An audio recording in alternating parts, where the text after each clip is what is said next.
તો વાત કરીએ હવે વલસાડની તો વલસાડ જિલ્લાના કપરાડા તાલુકાના વારણા ગામના જંગલ વિસ્તારમાં અરેરાટી વ્યાપી ગઈ હતી। જંગલની તળેટીમાં મોટા પ્રમાણમાં ગામ લોકો એકત્ર થયા હતા ત્યારે તળેટીમાં ઝાડ પર એક જ દોરી સાથે બે યુવતીઓના ગળે ફાંસો ખાધેલી હાલતમાં મૃતદેહો મળી આવ્યા હતા। જંગલ વિસ્તારમાં ગામના કેટલાક યુવાનો પશુ ચરાવવા આવ્યા હતા તે લોકોએ સૌ પહેલા આ નજારો જોયો હતો।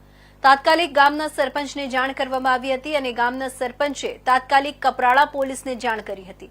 કપરાડા પોલીસ પણ ઘટનાની ગંભીરતાને લઈને અંતરિયાળ વિસ્તારમાં આવેલા આ સ્થળ પર પહોંચી ગઈ હતી અને તપાસનો ધમધમાટ શરૂ કર્યો હતો।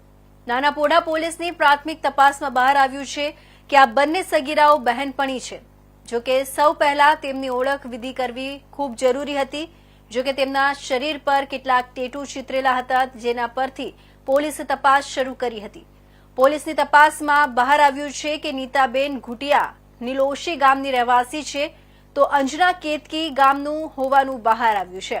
બંનેની ઓળખ થતાં જ પોલીસે બંને મૃતક યુવતીઓના પરિવારજનોને જાણ કરી હતી અને સ્થાનિક લોકોની હાજરીમાં બંનેના મૃતદેહ નીચે ઉતારી મૃતદેહનો કબજો લઈ પોસ્ટમોર્ટમ કરાવવા સહિતની કાર્યવાહી હાથ ધરી છે।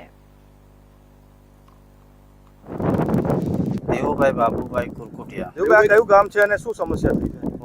વારણા ગામ છે અને અહીંયા મને ખબર પડી કે ફાંસી ખાધેલી હાલતમાં બે છોકરીઓ છે એ મને ગામના લોકોએ કીધું એટલે મેં ઘટના સ્થળે આવીને જોયું અને પછી હાથ પર નામ લખેલા છે। એકનું નામ નીતા છે ને એકનું નામ કેતકી ઉમળીને એક છે।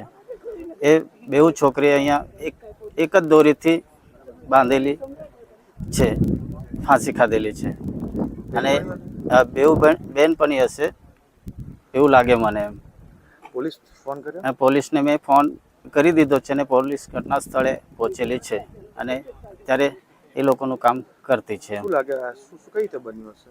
એ સાહેબ અત્યારે મને બી કંઈ એક આઈડિયા નથી કેવી રીતે હું બન્યો હશે। જે વારણા ગામમાં બે દીકરીઓના મૃતદેહ લટકી હાલતમાં મળી આવતા એવી અમને માહિતી મળતા અમે પોલીસ કાફલા સાથે અહીં સ્થળ પર આવતા તો જોયું તો બે દીકરીઓ હેંગિંગ હાલતમાં અહીંયા જોવા મળેલ છે। પ્રાથમિક દ્રષ્ટિએ એવું દેખાય છે કે સુસાઇડ દેખાય છે, બાકી આગળની પોલીસ તપાસ ચાલુ છે। બંને દીકરીઓની ઓળખાણ થઈ ગઈ છે। એક દીકરીનું નામ અંજના છે ને એક દીકરીનું નામ નીતા છે। કઈ સ્કૂટીને મળી આવી છે, કઈ રીતે આગળની કાર્યવાહી થશે? આગળ નોકરી કરતી હતી? હા, દાદરામાં નોકરી કરતી હતી અને એક દીકરીની એના રિલેટિવને ત્યાં સ્કૂટી મૂકીને જતી રહી એવી પ્રાથમિક રીતે માહિતી મળી છે। સ્થળ પર શું મળી આવ્યું છે? સ્થળ પર હાલ કોઈ બીજી કોઈ વસ્તુ મળી નથી। ચપ્પલ નીચે પડેલા છે જે નેચરલ હાલતમાં અત્યારે જણાય છે અને પ્રાથમિક રીતે એવું દેખાય છે કે આત્મહત્યા ખાસ કે કઈ એંગલ કઈ પ્રાથમિક રીતે આવે છે? ના, બંને સાથે નોકરી કરતી એવી માહિતી અત્યારે મળે છે એટલે બંને બેનપણી હતી, બાકી